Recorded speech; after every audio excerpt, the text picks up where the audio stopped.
What's up, guys? It's your boy Wookie back with another of the Chris Watts videos. Now, this one has been kind of, I wouldn't say sitting on the back burner, but with all of you guys that have been sending it in and telling me that I need to watch this, this is from the Footsteps of Murder. I've never watched this channel. We're going to watch it today together. This is the part 17 of this series that's in here. I know we're not starting at 1, but you guys highly said that I should watch this one. So we're going to watch it. Hopefully it's not out of order, but if you want me to watch the other ones, I can definitely do so, but there's a lot of them. So, with that being said, if you could do me a solid favor and do this channel, the Footsteps of Murder, a solid favor, and subscribe to our YouTube channels by hitting that white bar icon down the bottom right. Hit the bell icon next to it. So when I do post videos like this one, you guys will get that little ring notification as Wookie has posted that video. You guys can watch, comment, like, and share. And again, I thank you guys so very much for that love and support that you guys continuously show on my channel. I can't thank you guys enough. And with all the other channels that I've seen that we watch, their numbers are going up. And I definitely love to help other YouTube channels as well. We're all in this together. We're all trying to find the answers of justice. And with that being said, let's get into the video. This always kills me. It's like you want to go in there and you want to stop her from going inside. The truth, the lies, the fact, and fiction.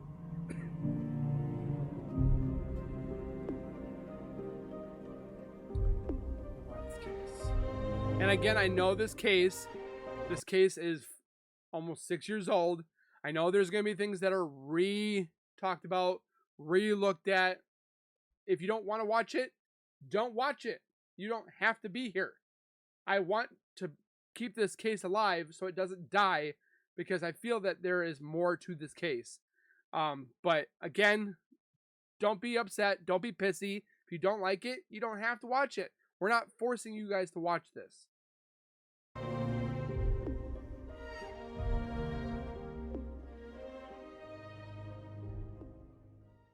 Wednesday, August 15th, 2018.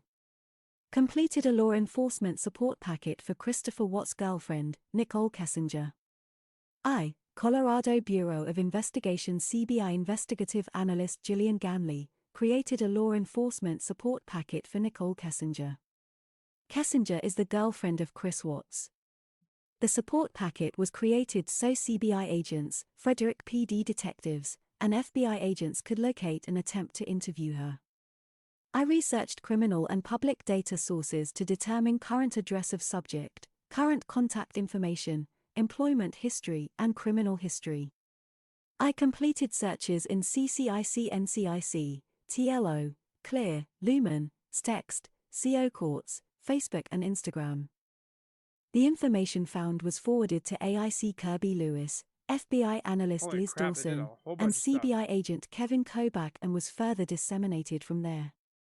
Law Enforcement Support Packet, LPR search for Kessinger's vehicle, Kessinger's phone records received from Verizon Wireless on an exigency request. This again proves the police knew about Kessinger before she contacted them. 12:30 a.m. So that puts it to bed that when the DA said, oh, she was most forthcoming, she came to us at her own free will, the police knew about her before any of this crap. So it's not like she helped the investigation.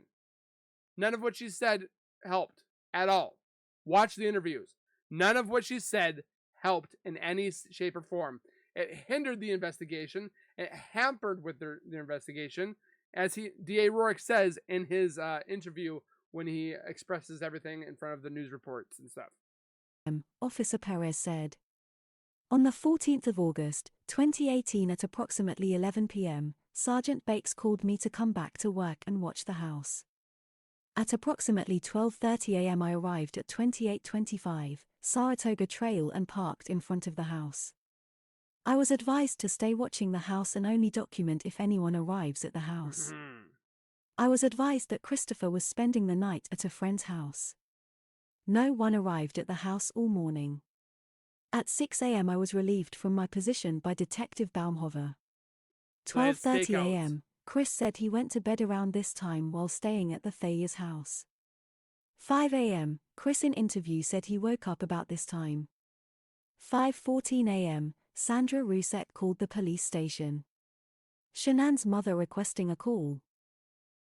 5:41 a.m., Kessinger called Dwayne Lee Kessinger, her father, and held a 2-minute conversation. Her phone registered in Thornton. And at this point, I was like, I'm in a very messy situation with this man. And I don't know what to do. And Daddy, fix it my for me. dad, because he's like the only person that I trust with everything in the whole world. And She called Daddy to fix everything. I was just like, I have a problem. And I told him everything. And then I was like, we just discussed it. And it was like, we need to go to cops. Definitely. Because I figured you guys would find me eventually. But I was like, I feel like they need to speak to me. I feel like I'm a very important person for you guys to communicate with.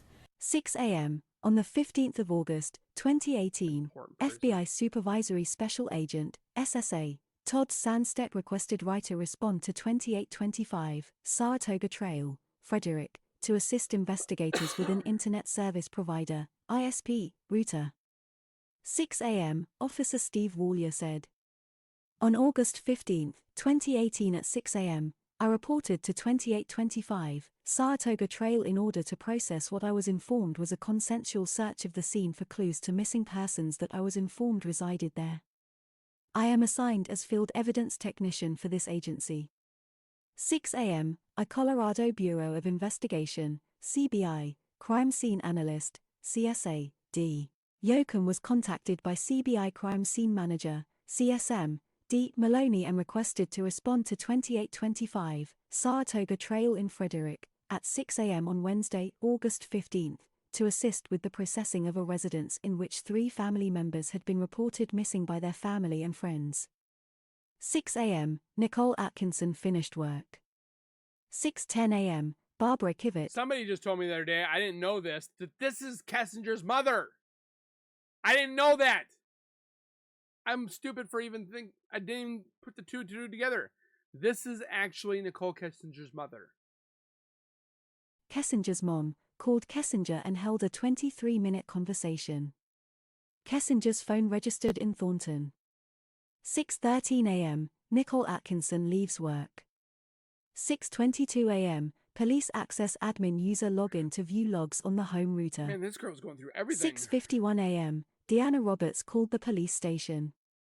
RP is psychic and says the missing woman is speaking to her. RP believes she is deceased. Oh, this is the psychic that had the predictions. The girls are still alive. Asked if a recycled type pant is close to the house. But is post that the girls are still alive. RP asked if a recycle type plant is close to the house, said the woman used the word recycle is being said over and over. 2 males in overalls. Images of a open field possibly behind Again, the woman's this is a home. psychic's prediction. Also seeing blue barrels 55-gallon drums. Also seeing 2 males in overalls, unknown what type. Contact RP by phone if needed. 6:56 a.m., Sandra Rousek called the police station. Sandra Rousek saying she is the mother of Shanann. Sandra lives in North Carolina and wants some answers now from an officer. RP said she even called the FBI this morning. 7:11 a.m., Kessinger called her dad Dwayne Lee Kessinger and held a 1-minute conversation. Her phone registered in Thornton. 7:30 a.m., Chris in interview said he had a protein shake. 7:45 a.m., Chris text Addie Maloney saying, "Me too." 7:47 a.m., Chris text his father Ronnie Watts saying, "Text me when you land. I can pick you up." 8 a.m., Agent Tammy Lee, CBI, received a phone call from Anadarko Regional Security Manager, Tony Husky. Husky advised he had reviewed Chris's computer network traffic and it was possible Chris had started a relationship with an Anadarko contracted employee. So this, it 100% qualifies the information that we knew and puts the other people's rumors to bed, that Nicole Kessinger came forward before anything or anyone to state that she was innocent. No, the police knew about her way before. The regional officer knew about it, or the manager knew about it before and informed them of Kessinger.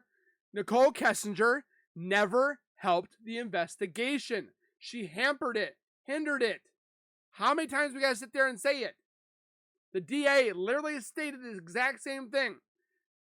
With her deleting messages, it hampered our investigation, but we think she's mostly forthcoming. Mostly?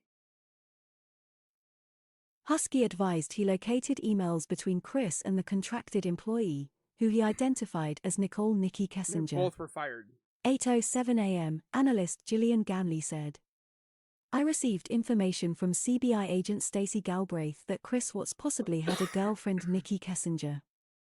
While at the command post on the 15th of August, 2018, I received a cell phone return from Verizon Wireless for Nicole Kessinger. Agent Kevin Hoyland and I agreed that I would analyze the document for any relevant content, while he would analyze the phone tolls. I highlighted the document to illustrate any contact between Nicole Kessinger and Chris Watts. 9:03 a.m., FBI Graham Coder sent a message to Chris saying, Hey Chris. It's Graham from last night, just checking in. Will you call me back? Chris called him back 3 minutes later. Between 9:15 a.m. to 9:20 a.m. Ronnie Watts arrived at Denver International Airport. 9:30 a.m., Chris left Nick and Amanda Thayers around 9:30 a.m. to pick his dad up from the airport. Which is actually not that far away from them. 9:34 a.m., Addie Maloney's phone... This is the Addie that we were talking about yesterday and the two different email or messages between Chris and her when she was trying to calm him down because he was so stressed out and so upset. But then this is the girl, too, that was talking with Shanann that was trying to calm her down because Shanann was upset about her marriage. This is the Addie that we're talking about. Interview starts. 9:37 a.m., Chris told FBI Graham Coder that his father just landed, and he was en route to pick him up. 9:49 a.m., Nicole Kessinger called the Frederick Police Department and held a 3-minute conversation. Her phone registered in Thornton. 9:52 a.m., Nicole Kessinger called the Frederick Police Department again and held a further 1-minute conversation. Her phone registered in Thornton. 10:13 a.m., Chris told Graham Coder that he just picked up his dad. I like this channel so far because the information that's coming at us. Holy On the crap. drive back, Chris told his dad about the cadaver dogs, that the police were at the house using black lights looking for blood and stuff like that. He told him the interrogation the previous night was very long. 10:21 a.m., Addie Maloney's phone interview ends. 10:27 a.m. Does anybody have any way to find that phone interview? I'd like to see what she says about the whole ordeal. FBI Graham Coder told Watts. Swing on by the police department when you get a chance. We'll make a game plan for today. Chris answered a short call from Graham Coder a minute later. 10:28 a.m., Karen Epps, friend of Shanann, phone interview starts. 10:30 a.m., phone interview with Christina Meacham starts. 10:45 a.m., CBI cleared the scene on Saratoga Trail at 10:45 a.m. on August 15, 2018. No evidence was collected by CBI. 10:50 a.m. But then all these people sit there and say in their comments, oh, the evidence was collected. They didn't collect much of anything. Karen Epps' phone interview ended. 10:50 a.m., Cassandra Cassie Rosenberg's phone interview starts. I need to find all these interviews. Are they free access to the public? 53 a.m., Chris resumed his interview with FBI and CBI. 11 a.m., Polygraph, an interview with Christopher Watts. Which he failed terribly. Thanks. I'm going to have a seat right here, Chris. You're supposed to have a negative 4 to yep, fail. I know. He had a I'll negative explain with that 18. in a little bit, but you don't have to worry. It's not on or anything right now. It's not gonna buzz you or anything. I've never done this before. I know. A lot of people haven't had polygraphs before. It's not like a normal thing that people go through. A lot of people, like obviously in law enforcement and places like that, they have to go through polygraphs for their job. But other than that, most people. And apparently, too, I don't know if this is rumor or not, but Chris, tried to Google how to beat a lie detector test. I don't know the validity in that, but usually they told him that he was going to take a polygraph the next day. So then he knew that was going to happen. So he had time to Google it, which makes sense. people want to try and sit there and figure out if they're going to pass or not. Like, you can't beat it. Like, there's people that think that they can, and then they try, and then they fail it. So They'll never take a polygraph in their entire life, so. Yeah, so I have like no idea like what to expect, honestly. Yeah. 11:07 a.m. and I do apologize for pausing, but you guys don't want me talking during when it's in there. But I still don't understand why they didn't use the lie detector on Nicole. If they knew that she was the mistress, which she could have had somewhat involvement, why didn't they hook her up to it? Yes, you can't use that evidence of a lie detector technically for evidence in a court, but it gives you the right direction, and they never did. Chris's father Ronnie Watts was interviewed at the Frederick Police Department. So how you doing? Looks like I'm stressed out and stuff. I totally understand. I didn't understand what happened or what's going on. Yeah. 11:15 a.m. Phone interview with Christina Meacham ended. And all the friends that Shanann had were so sweet. These women were amazing. 11:29 a.m. Chris gets a ding on his work phone while talking with Tammy Lee. You're fired. My dad, he was a disciplinarian. He was? Yeah. What kind of discipline did you guys have in the home? Just, I mean, it wasn't like physical or anything like that. It was just, like, just verbal, like, this is what you need to do. And just follow that. Like, if my dad I got my butt whooped, but I deserved it. ever raised his voice, I knew that was like, that wasn't a work phone, sorry. Oh, okay, I was like, Well, forgot about that. What does it say? Does it say you still have a job? I'm doing kind of now, I'm not in the middle of the test. No, you're good. 11:35 a.m. Phone interview with Cindy DeRossett starts. 11:38 a.m. Nicole Kessinger called the Frederick Police Department and held a 6-minute conversation. Her phone registered in Thornton. 11:45 a.m. Police follow up on Shanann's missed doctor appointment. 12 p.m. Phone interview with Cindy DeRossett ended. 12 p.m. Cassandra Cassie Rosenberg's phone interview ended. 12:08 p.m. Kelly Burke text Chris saying, "Hi, how are you holding up?" No reply. 12:20 p.m. Police follow up at Primrose School of Erie at Vista Ridge. 12:38 p.m. Mark Ilera, FBI called Kessinger and held a 6-minute conversation. Her phone registered in Westminster, Colorado. 12:52 p.m. Dwayne Lee Kessinger, Kessinger's father, called Kessinger and held a 1-minute conversation. Her phone registered in Wheat Ridge, Colorado. Yeah, there's a lot calling that Kessinger day. has gone from her home in North Glen to Westminster and she is now in Wheat Ridge. 1:15 p.m. Police interview with David Colan starts. 1:45 p.m. Police interview with David Colan ended. 1:57 p.m. Mark Ilera, FBI called Kessinger and held a 1-minute conversation. Her phone registered in Wheat Ridge. 1:58 p.m. Mark Ilera, FBI called Kessinger and held a 1-minute conversation. Her phone registered in Wheat Ridge. 1:58 p.m. Kessinger called Mark Ilera, FBI, and held a 2-minute conversation. Her phone registered in Wheat Ridge. 2 p.m. Kessinger called Mark Ilera, FBI, and held a 1-minute conversation. Jeez. Her phone registered in Wheat Ridge. 2 p.m. on August 15th, You know what's funny? This is where I work.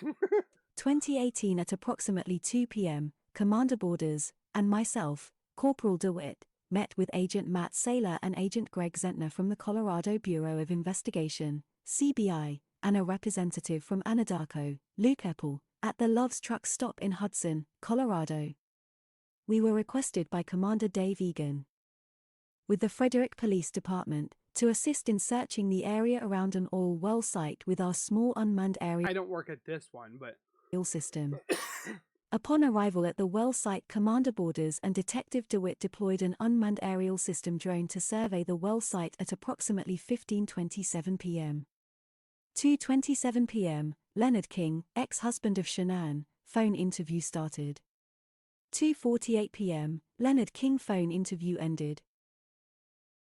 2:30 p.m., after discussions and a pre-test with Chris, the actual polygraph test begins at 2:30 p.m. The test is about to begin. Please remain still. I've never been hooked up to one of these, and it's got to be Regarding nerve-wracking. Shannon's disappearance, do you intend to answer all of the questions truthfully? Yes. Were you born in 1985? Yes. Before 2018, did you ever say anything out of anger to a loved one? Yes. No. They do this to find a baseline to see if he's lying or not about his age and his color or his year he was born and stuff like that. And then they ask the actual questions. For those that didn't Do you know where Shanann is now? No. Yes, you do. Are you now in the state of Colorado? Yes. Lying sack of crap. Before 2018, have you ever wanted to hurt someone to get even with them? No. Did you physically cause Shanann's disappearance? No. I wish we could see his actual, like, polygraph test. Is your first name Christopher?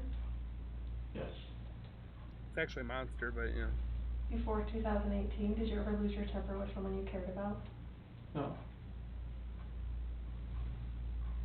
Are you lying about the last time you saw Shanann?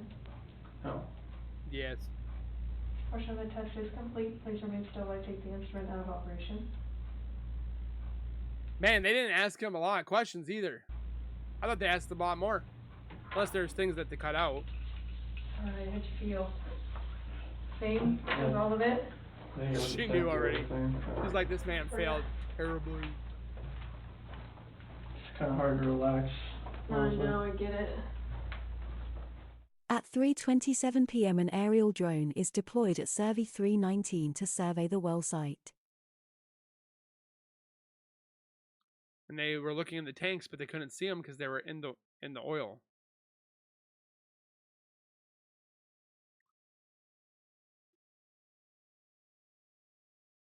This is where Shanann would have been.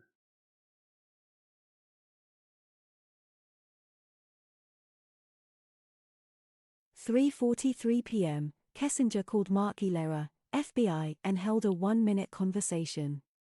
Her phone registered in Wheat Ridge. 3:44 p.m., Kessinger called Mark Ilera, FBI, and held a 1-minute conversation. She is still in Wheat Ridge. 3:45 p.m., Mark Ilera, FBI, called Kessinger and held a 2-minute conversation. Still in Wheat Ridge. 3:50 p.m., Cody Roberts' police interview starts. At 4 p.m., Officer Brad Davies said, "On the 15th of August, 18 between 4 p.m. and 6 p.m. I stood at Aggregate Boulevard and Billings Avenue, one of the entrances to the Wyndham Hill subdivision. I made contact with vehicles and pedestrians entering or leaving the subdivision. I handed out flyers with information regarding this case and asked people if they had any information they thought might be relevant to this case. I asked each person I contacted if they had security cameras on their homes. I requested they contact Frederick Police if they have any video footage of vehicles or people in the neighborhood the morning Shanann, Bella, and Celeste went missing."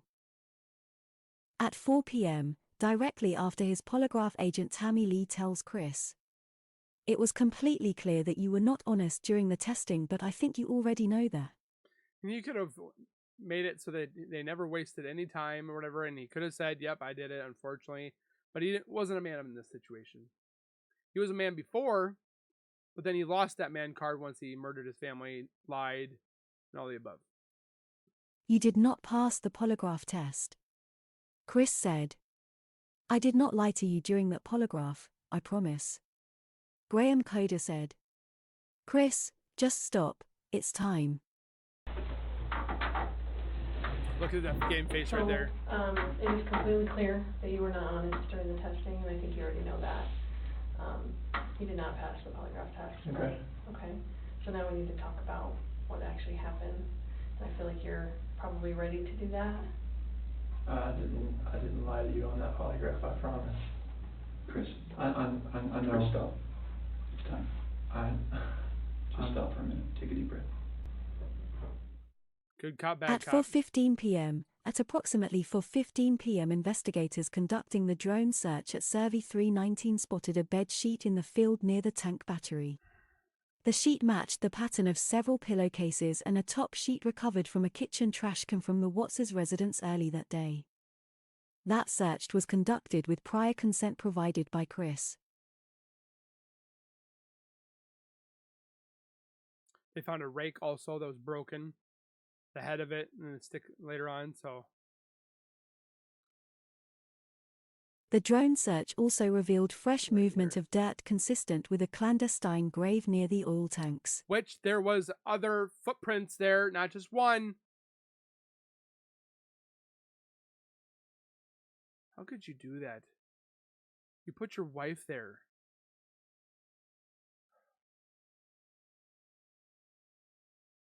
Just makes me sick. You're supposed to love and cherish her, and At 4:17 p.m., Binion Survey, owner of Survey Ranch, was contacted by phone at approximately 4:17 p.m. and provided consent to search the property and collect evidence. At 4:30 p.m., a Colorado Bureau of Investigation, CBI, crime scene analyst, CSA, D. Yoakum was notified at 4:30 p.m. on August 15 by CSM Maloney to respond to a remote location in Roggan, Colorado to process the scene where the missing persons had been allegedly taken to and disposed of. At 4:30 p.m., Cody Roberts' interview ended. At 4:43 p.m., Chris's dad comes into the interview room. Chris comments on the polygraph saying, "Failed it, they're not going to let me go. you're done. They know I had an affair, they know. I came clean about that." I know.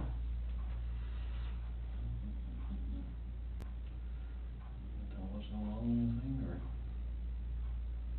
And it's, polygraph failed it. Failed it. Yeah, 'cause there's too much emotions. So I mean, they're not gonna let me go.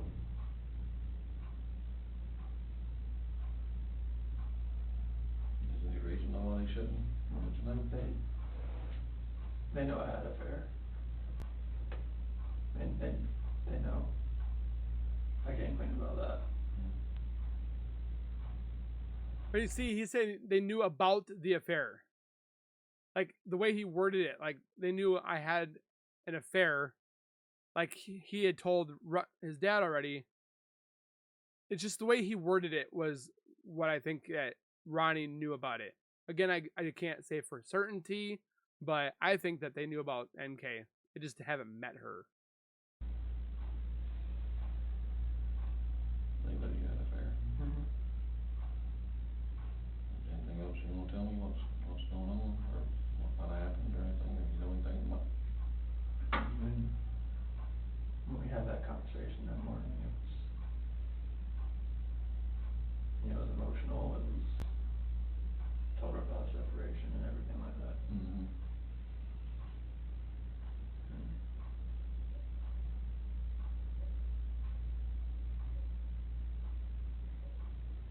Why did they have the camera pointing towards his face? Just curiosity. Like, couldn't you put the camera over by the clock? After that, I mean, I went downstairs and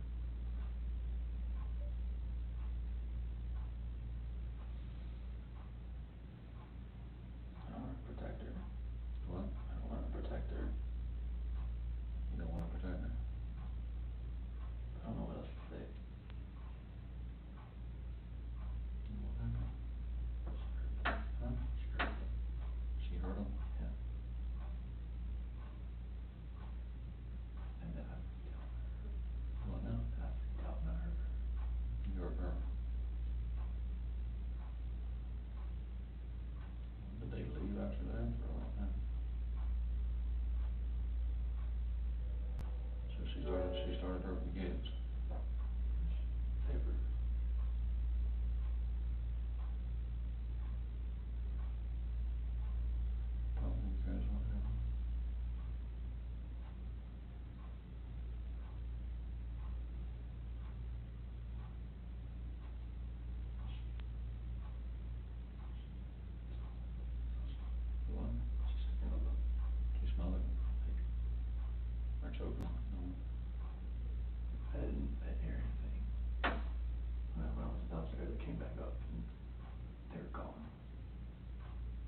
Lie.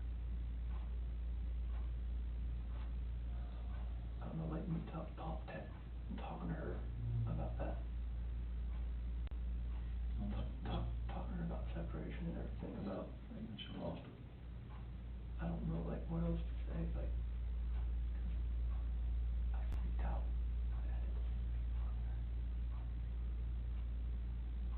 Those are my kids. I feel bad for Ronnie, I'm not gonna lie. It's because he's just finding about this. So she, it's not that one time, you were leaving the place and go to work. And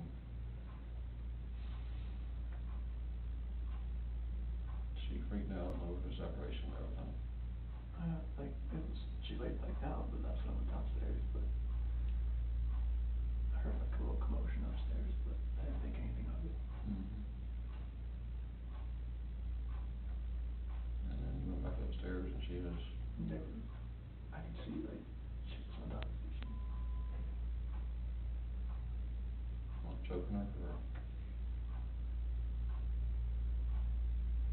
Did she kill her? They were blue. Both of them? Yeah. She choked both of them to death. I freaked out in the same thing. Can you hear Ronnie? At 4:57 p.m., Chris confesses to law enforcement. Freaked out. I ran in there and got on top of her.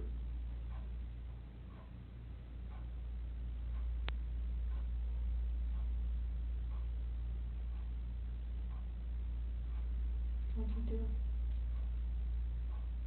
That clock is so loud ticking. That would cause me anxiety. Holy cow. Blue.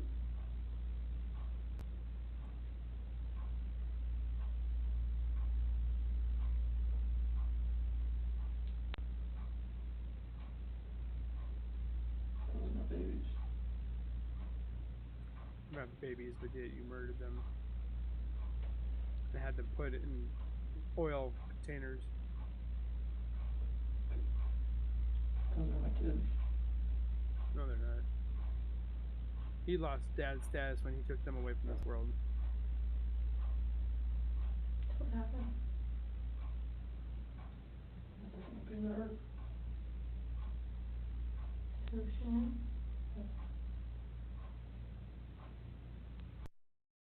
5:37 p.m., Dwayne Lee Kessinger, Kessinger's dad, called Kessinger and held a 1-minute conversation. Her phone still registers in Wheatridge. At 5:37 p.m., Kessinger meets FBI agents at the park with her dad Dwayne Lee Kessinger and her dog. I think that's so wrong to do at a park. Like, you should be doing it officially at the office at all times. I met Chris at work. He's not like one of my direct coworkers. He just like works kind of in passing in the same office building as me. I met him, I don't know, probably around the beginning of June, maybe before that. And we kind of talked in passing and then started to get to know each other. We started hanging out pretty frequently around, I want to say like the last week of June, somewhere around there. And have continued to talk until then. Yeah. He informed me that he did have 2 kids. I knew that he had 2 daughters. He also told me that he was currently in the process of a separation from his wife. So I did a poll not too long ago that 98% of women would, if they knew that this man was going through a separation, would Google this woman. They would see what their I wouldn't say competition was, but to see how they are compared to the woman that's done. For me, obviously, when my wife, or my ex-wife, had the men in her life, obviously, I looked and just to see who was taking my place. Just because my son, I want to make sure that he's around somebody that's going to be not bad or have problems or federal stuff, like criminal background, so you cannot tell me that she didn't know and look up Shanann. There's no way. If she's willing to Google Amber Fry, how much for a book deal, I guarantee my YouTube channel on it that she looked up Shanann after this so-called, that Chris said, I'm going through a separation. She didn't care if he was separated or not. She liked the whole fling. And so, are there mosquitoes around?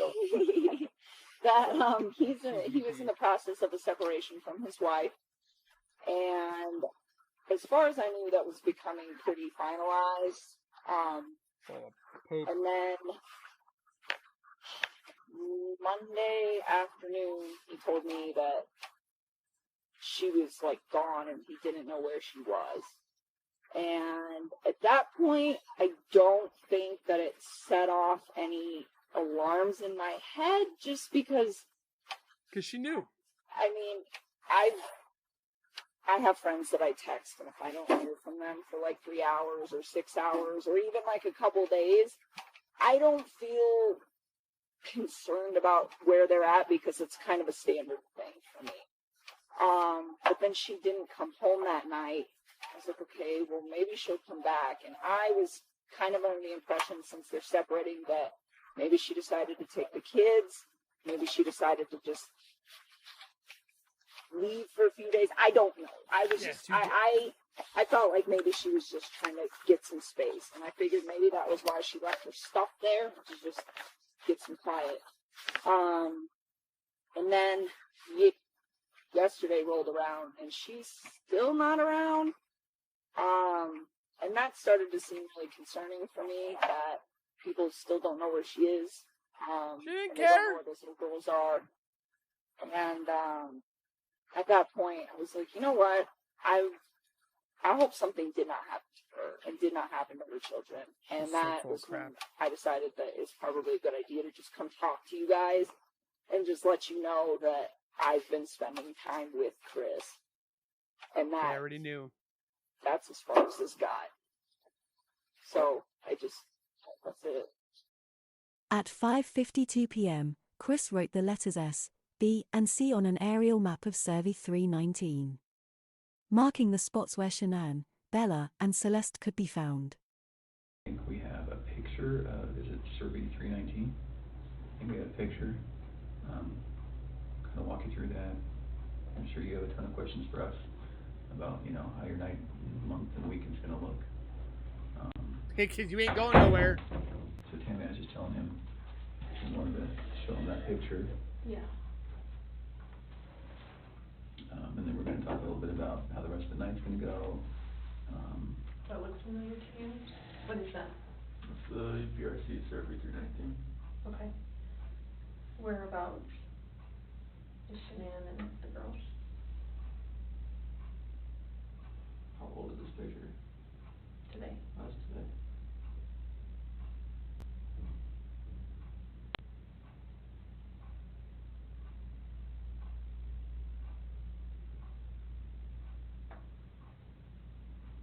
Why would he ask that? How new is this picture? Okay, can you Like it can't be much different than any other time. I think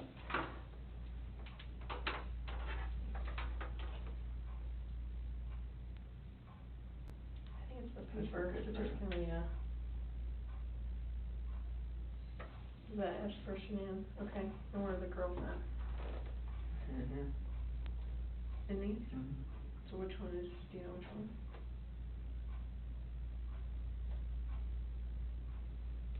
Are they in the tanks?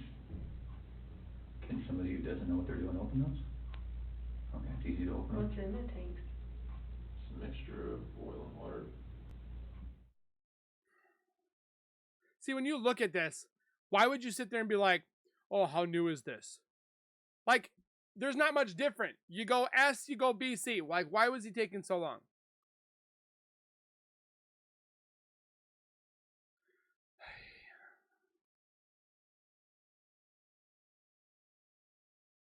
6:20 p.m., a Colorado Bureau of Investigation, CBI, crime scene analyst, CSA, D. Yoakum. Upon arriving at the Anadarko well site property in Rogan, at 6:20 p.m. on Wednesday, August 15, 2018, several members of the Frederick and Firestone police departments were on scene. CBI agent investigators M. Saylor and G. Zentner were present along with several employees of the Anadarko Company. I learned that CBI and FPD investigators had utilized the GPS tracking system within Chris Watts' work truck to So why didn't they do that with Nicole Kessinger's work truck? identify the routes he had taken the morning the victims had been reported missing. GPS tracking identified the truck driven by Chris to have traveled to the well site we were currently at. 6:30 p.m., Sergeant Bakes said. At approximately 6:30 p.m., I was asked by Commander Egan to drive Chris Watts' Lexus vehicle to the back of the police department from the front on 5th Street and coordinate with Chris's father to retrieve his bag from the vehicle and then get him a ride to a hotel. Commander The way I was trying to say this was, what would the feeling be of this man going to a hotel knowing that his son murdered his family, and now you're staying in this hotel? It's just, oh my gosh, what a... Egan also advised me that I would need to seize the vehicle and have it towed by Brad's Towing. 6:34 p.m., Sandra Rusek, Shanann's mom, called the police station. Mother of missing, Sandra Rusek would like an update on what is going on. Stated it's been 6 hours since she last heard anything. She wanted to be updated. 6:37 p.m., Kelly Burke texted Chris saying, "Hello?" No reply. Because he's not. 7 p.m., Kessinger called her mom Barbara Kivett and held a 1-minute conversation. Her phone now registers in Arvada. 7:54 p.m., and Meadows' phone interview starts. 8 p.m., CSM Maloney and forensic scientist Schroeder arrived at Survey 319 to assist with processing the scene at approximately 8 p.m. 8:15 p.m., Officer M. James said. On the 15th of August, 2018 at approximately 8:15 p.m., I transported Chris Watts' father, Ronnie, from the Frederick Police Department to area hotels near Firestone Boulevard and the East I-25 frontage road. Before leaving, Ronnie collected his duffel bag from the back of the white Lexus SUV. There were other items in the trunk of the SUV and he advised the bag was the only item that was his. Ronnie went inside 3 hotels in the area, 2 of which he said did not have any vacancies. He advised me he was going to stay at Comfort Suites located at 11292, Business Park Circle, Firestone. Where's your bag at? In the back? Like back here? There's another button there you gotta push and hold for it open.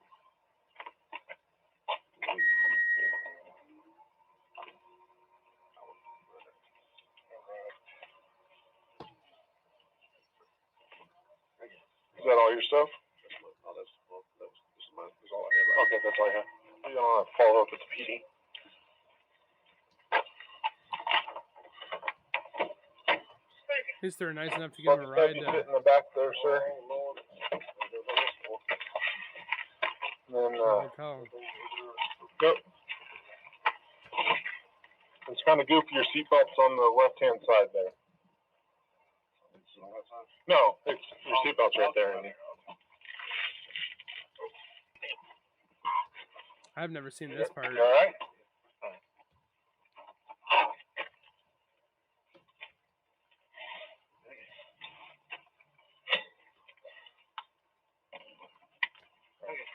Yep.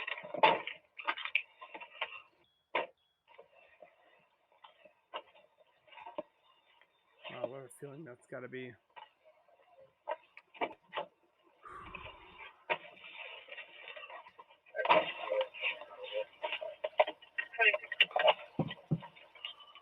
Dispatch Frederick 980. Be giving a cruiser ride to one adult male to the area East Frontage and Firestone Boulevard. I'll advise location when we arrive.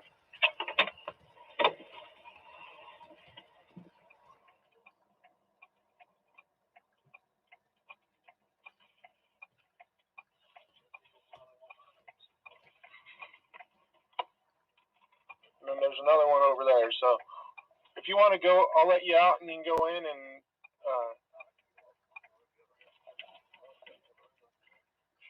you don't want me to wait for you? Okay, let me get out and let you out.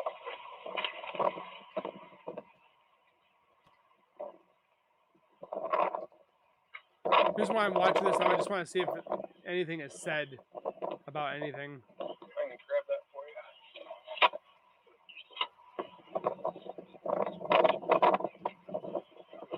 All right.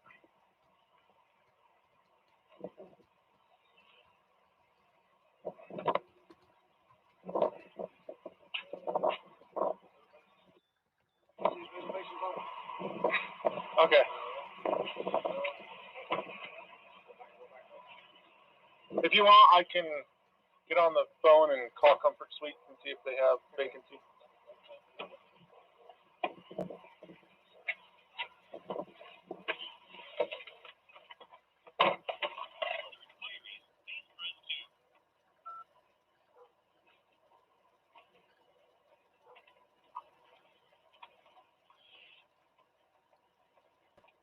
p.m., and Meadows' phone interview ended.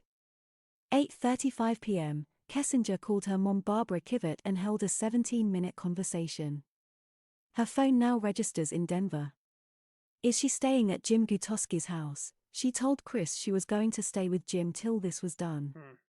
8:41 p.m., Sandra Rusek called the police station. Sandra Rusek calling in, no one called her back, has been 3 hours, would like officer contact by phone. Wants to know what is going on. 8:50 p.m., Officer Goodman said.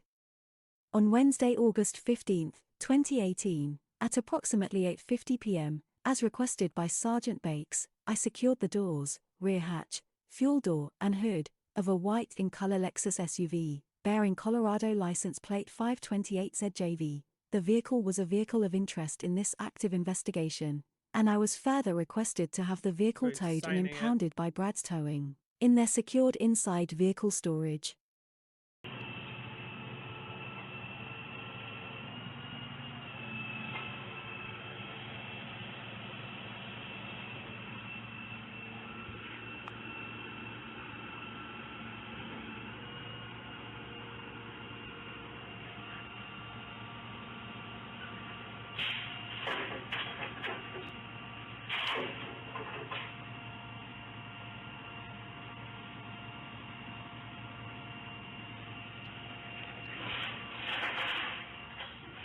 Oh, look at that car.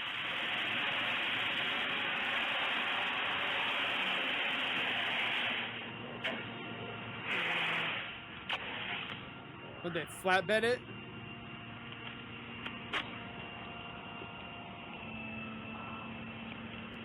It's interesting that they covered up the gas can. I mean, to see how much gas they use, but it's interesting. 9:57 p.m., Frank Rusek called the police station. Frank Rusek, he is the father to Shanann and wants a call ref why the house is taped off. He is calling from out of state and was advised of this by a neighbor that lives in the area. 10:05 p.m., Officer M. James said. At approximately 10:05 p.m., I took photos of Chris while he was in the interview room at the Frederick Police Department. The photos I took were of him with his shirt off, his hands, head, neck, and face. There was a red mark on the left side of his neck that he identified as being a mosquito bite. There was also a red mark on the front of his neck. I did not observe any other obvious signs of injury to Chris's body. We're just gonna take his word for it? Okay. Close-ups for the scenes like this. Chris, Yeah, this. just- And then flipped over.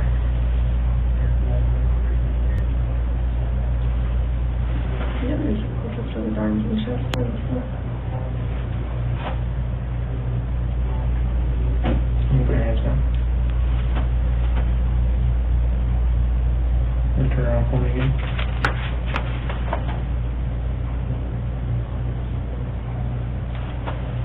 Yeah, well, it's gotta be his thought in his head right now. Okay, turn and face this wall, please.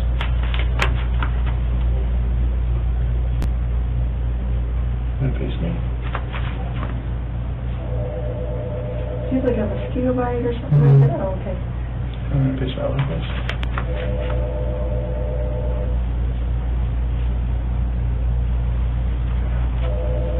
And I'm just gonna take one of your face right now. And then can you tell your head down for me?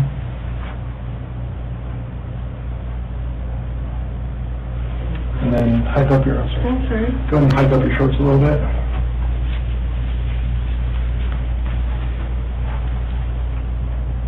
Maybe kind of put them down a little bit. There you go. Kind of shadowy.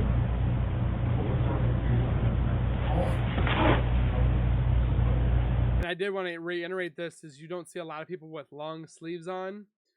We do see Tammy having it, but she's got the over whatever. Nobody else has long sleeves on besides Nicole Kessinger. Okay, and then turn around for me.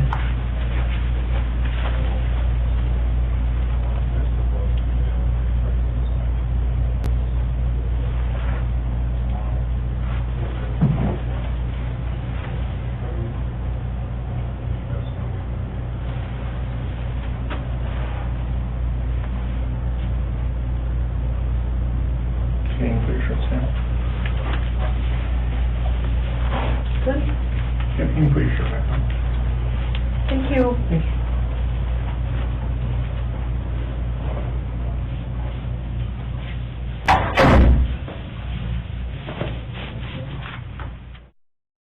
(10:12 p.m., Officer Steve Wallier said. At approximately 10:12 p.m., I reported back to the scene to execute a search warrant. Items collected from the search were logged into evidence. Which was A bedding. copy of the search warrant was left on the kitchen island along with an inventory list. Poor Dieter. How do you spell that name? Sorry for the dog barking, guys. I think they had a CC, T-E-C as her nickname.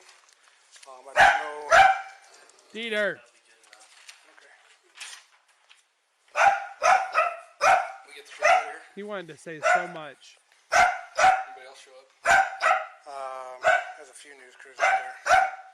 I saw 4 cameras. 4. So yeah, somebody else showed up.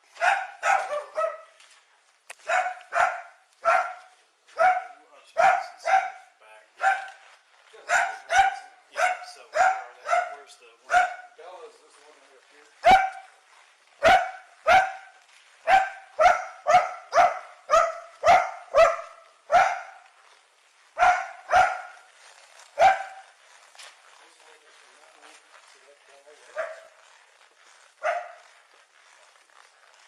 This breaks your heart just knowing what he had seen and heard. So they collected the bedding. Still don't know why they put it in plastic bags, because that can tamper with evidence.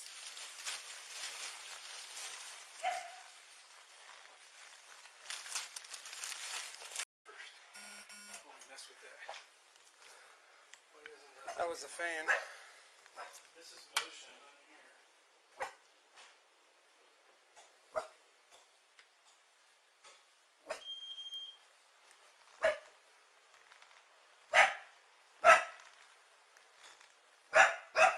The wedding. Be real careful. I had to take a lot of pictures of his perspective. Was he pointing towards the camera? Like, we gotta be really careful with this.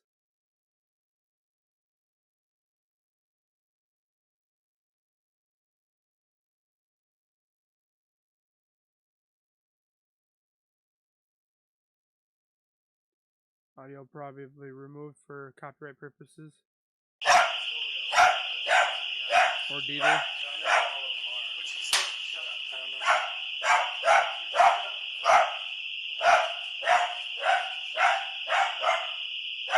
Brad's on scene.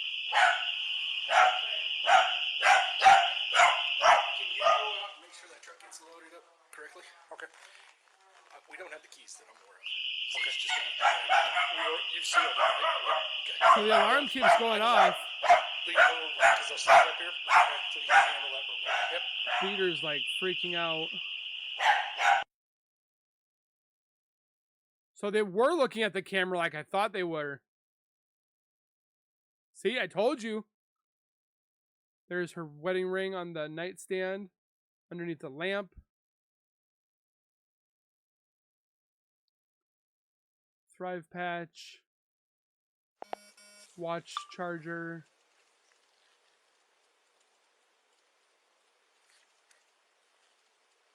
See, it recorded!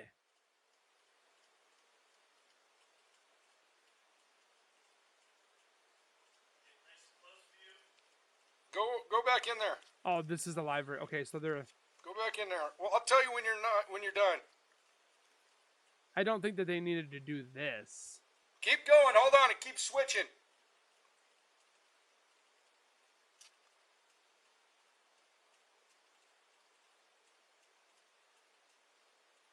So why would they do that?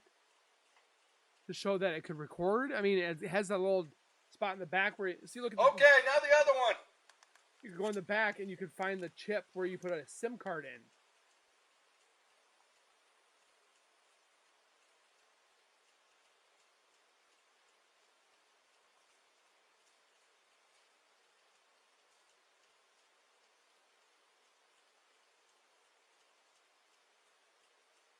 And I looked at this exact model type and stuff like that. It records. It has the capability of being recorded. Part 18, coming soon. So that being said, guys, again, do the thing like I say before. Make sure you guys go over to their channel. Again, links in the description of Footsteps of Murder. If you want me to watch the other ones, if you want me to watch the continuations, please hashtag continue. I will definitely do so at your guys' request. Again, thank you guys for watching. Keep the comments coming. Keep the like coming for the obvious reasons of hopefully one day seeing the justification of this case. I don't think it's 100% done yet, but everybody has their opinions and theories. Again, I thank you guys for watching. Please take care, be safe, and as always, keep nerding on, and we will see you guys in the next video.